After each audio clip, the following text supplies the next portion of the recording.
लगभग इस टाइप से हमारे पास एक ग्राफ बनेगा। ठीक है, तो इस प्रकार से हम इसका टाइम जो है सेकंड में लेके और स्पीड किलोमीटर पर आवर में लेकर इसको सोल्व कर सकते हैं। अब हम बात करते हैं हमारे नेक्स्ट क्वेश्चन की। नेक्स्ट हमारे पास एक ग्राफ गिवन है, distance time graph. Distance kilometre में गिवन है और टाइम आवर के अंदर गिवन है। सबसे पहले पूछा गया which of the three is travelling fastest. तो इसको समझने के लिए एक बार यहाँ पे देखिए बस, ये हमारे पास कोई डिस्टेंस टाइम ग्राफ है।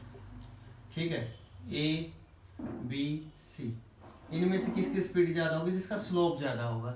अब इन तीनों में स्लोप मीन्स एंगल किसका ज्यादा होगा, सी जो इसका एंगल ज्यादा है। यहाँ पे अगर देखें तो सी जो ये हमारे पास है, बी जो है यहाँ पे मेंशन किया हुआ है, इसका स्लोप ज्यादा, जिसका एंगल ज्यादा इसके साथ हॉरिजॉन्टल के साथ, उसको हमारे पास स्पीड मैक्सिमम बोलते हैं डिस्टेंस टाइम ग्राफ के अंदर। तो यहाँ स्पीड किसकी ज्यादा होगी, बी की। फर्स्ट का आंसर रहेगा बी की स्पीड हमारे पास ज्यादा रहेगी। ठीक है, speed of car B, car हमारे पास लेके चले हैं तो कार बी इज मैक्सिमम। तो जो हमारे पास स्पीड है वो कार बी की मैक्सिमम है। उसके बाद क्वेश्चन है हमारे पास, are all the three ever at the same point on the road. Same point पे हमारे पास इस टाइम पे दोनों ये है, इस टाइम पे यहाँ है, तो तीनों एक ही पॉइंट पे हमारे पास इसके अंदर, इस ग्राफ के अंदर हमारे पास नहीं होंगे। एक पॉइंट पे तीनों नहीं है हमारे पास यहाँ पे कहीं पे भी। थर्ड है how far has C travelled when B passes A. तो सी ने कितना ट्रेवल किया जब बी ने ए को पास किया। ध्यान से देखें, बी है, ये हमारे पास सी है, ये ए है, बी ने ए को पास किया यहाँ, क्लियर। तो उस टाइम तक सी ने कितना ट्रेवल कर लिया, सी की डिस्टेंस क्या थी उस टाइम पे। ठीक है, टाइम, इस टाइम की बात करते हैं तो सी की जो हमारे पास डिस्टेंस थी वो लगभग हमारे पास लेस देन 8 किलोमीटर। आप बोल सकते हो 8 किलोमीटर से थोड़ी सी लेस, नियर अबाउट 8 किलोमीटर।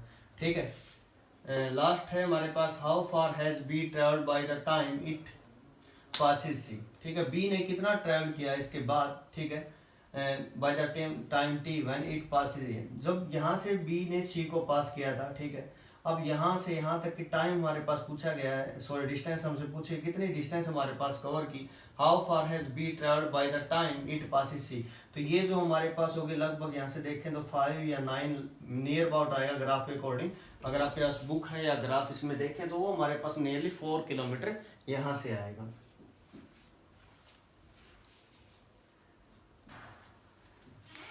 हम बात कर रहे हैं, a ball is gently dropped from a height of 20 meter if its velocity increases uniformly at the rate of 10 meter per second square. With what velocity it strike the ground? After what time will it strike the ground? Time पूछा गया, velocity पूछे गए हैं। तो हमारे पास यहाँ से simple सा क्वेश्चन है, यहाँ से अगर ये हमारे पास ग्राउंड है, यहाँ से ऑब्जेक्ट को ड्रॉप किया गया फॉर एग्जांपल, जैसे ड्रॉप करते हैं तो उस टाइम पे वेलोसिटी उसकी 0 होती है, लेकिन जैसे वो यहाँ पे टच करेगा तो उस टाइम पे उसकी वेलोसिटी क्या होगी और ये कितना टाइम लेगा यहाँ से यहाँ तक। ठीक है, इनके बारे में बात करें। सबसे पहले हम बात करते हैं वेलोसिटी कितनी होगी, using third equation of motion. Third equation of motion, we know the formula. Third equation of motion, V square minus U square is equal to 2 into A into S. U तो यहाँ पर 0 है, तो V square is equal to 2 into में acceleration कितनी 10 और कितना distance given है 20 मीटर। ठीक है, तो ऐसे v करेंगे तो हमारे पास ये 20 इंटू 20, तो v आएगा 20 मीटर पर सेकेंड। ठीक है, नंबर 1 कंप्लीट हुआ। टाइम पूछा गया तो हम यूज करेंगे फर्स्ट इक्वेशन ऑफ मोशन, और फर्स्ट इक्वेशन ऑफ मोशन हमारे पास क्या होती है, v is equal to U plus A T. तो u तो हमारे पास 0 है, v हमने अभी निकाला है, एक्सेलरेशन हमारे पास 10 है, टाइम t है, तो यहाँ पर ये हुआ 10t, 10 से इसको करेंगे तो t की वैल्यू आएगी 2 सेकेंड। ठीक है, तो ये हमारे पास इस क्वेश्चन का सॉल्यूशन हुआ। अब हम नेक्स्ट की बात करते हैं क्वेश्चन नंबर 8 की। ठीक है, फिर 2 क्वेश्चन और रह जाएंगे हमारे पास, 10 क्वेश्चन है टोटल चैप्टर में, और ऐसे हम एनसीईआरटी के सभी एक्सरसाइज कवर करेंगे। क्लियर, बहुत ही इंपॉर्टेंट है हमारे लिए वो। तो हमारे पास यहाँ पे स्पीड टाइम ग्राफ की स्पीड है हमारे पास मीटर पर सेकंड में, टाइम सेकंड में है। Find how far does the car travel in first 4 second. तो 4 सेकंड में हमारे पास डिस्टेंस पूछी गई है, और स्पीड टाइम ग्राफ में अगर डिस्टेंस पूछे तो क्या करना होता है, सिंपल उसका एरिया फाइंड आउट हम लोगों को करना होता है। नंबर 2 है which part of the graph represent uniform motion. Uniform मतलब कॉन्स्टेंट स्पीड की हमारे पास बात की गई है। ठीक है, हमने इसको ब्रेक कर लिया 0 A B इस टाइप से हमने इसको ब्रेक किया। क्लियर? तो यहाँ तक हमने इसको किया, तो हम इसको सोल्व करते हैं। ठीक है, तो डिस्टेंस निकालने के लिए हमें क्या करना पड़ेगा, डिस्टेंस क्या होगी, एरिया अंडर वीटी ग्राफ लिख रहा हूं मैं यहाँ पे, स्पीड टाइम ग्राफ।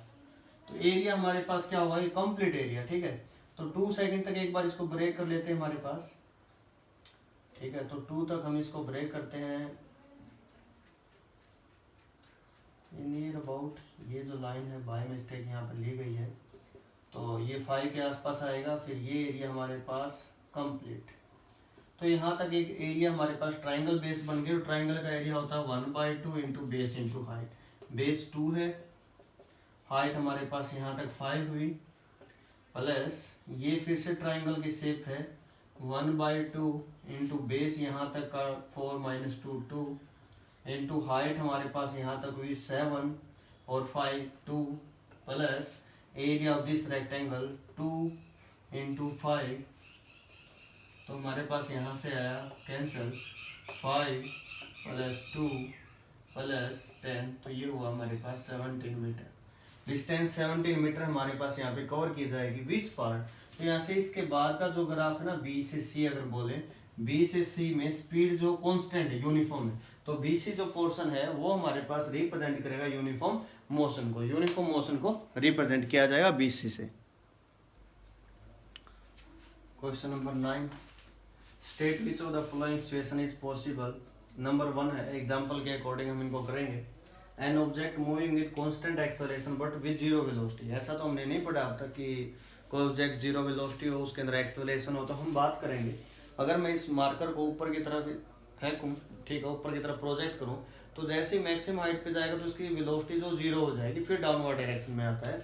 तो उस केस में हमारे पास क्या होता है, जैसे कोई ऑब्जेक्ट है, फॉर एग्जाम्पल यहाँ से हमने इसको ऊपर की तरफ फेंका, तो एट द मैक्सिमम हाइट इसकी वेलोसिटी वहाँ पे जीरो होगी, बट जो एक्सेलरेशन होगी वो जीरो नहीं होगी, वो जी के इक्वल होगी 9.8 मीटर पर सेकंड स्क्वायर। तो जी की वैल्यू तो हर एक पाथ पे हमारे पास सेम रहेगी 9.8 metre per second square, but वहाँ पर वेलोसिटी क्या हो जाएगी, जीरो। तो इस प्रकार से आप इसको बता सकते हो कि जब किसी ऑब्जेक्ट को थ्रो किया जाए upward in the upward direction, then at the maximum height its velocity become zero, but acceleration due to gravity is 9.8 metre per second square which is a constant. Clear, जो constant रहेगी on the surface of earth. यहाँ पे हम next question हमारे पास ये है, कोई satellite given है हमारे पास, आर्टिफिशियल सैटेलाइट, रेडियस गिवन है 42250 किलोमीटर, और कंप्लीट जो टाइम है यहाँ से यहाँ तक का जो टाइम पीरियड बोलते हैं कंप्लीट रोटेशन के लिए, वो 24 आवर। आपको स्पीड इसकी कैलकुलेट करनी है, आपके लिए होमवर्क है, आप लोगों को करना है। क्लियर, स्पीड का फॉर्मूला मैं आपको आइडिया दे देता हूँ। तो टोटल सर्कमफ्रेंस 2π/r बाय में टाइम, तो इजीली आप इसको कैलकुलेट कर सकते हो। तो इस प्रकार से हमारी जो एनसीईआरटी की एक्सरसाइज थी वो कंप्लीट हुई। अब नेक्स्ट एक्सरसाइज हम करेंगे जल्दी।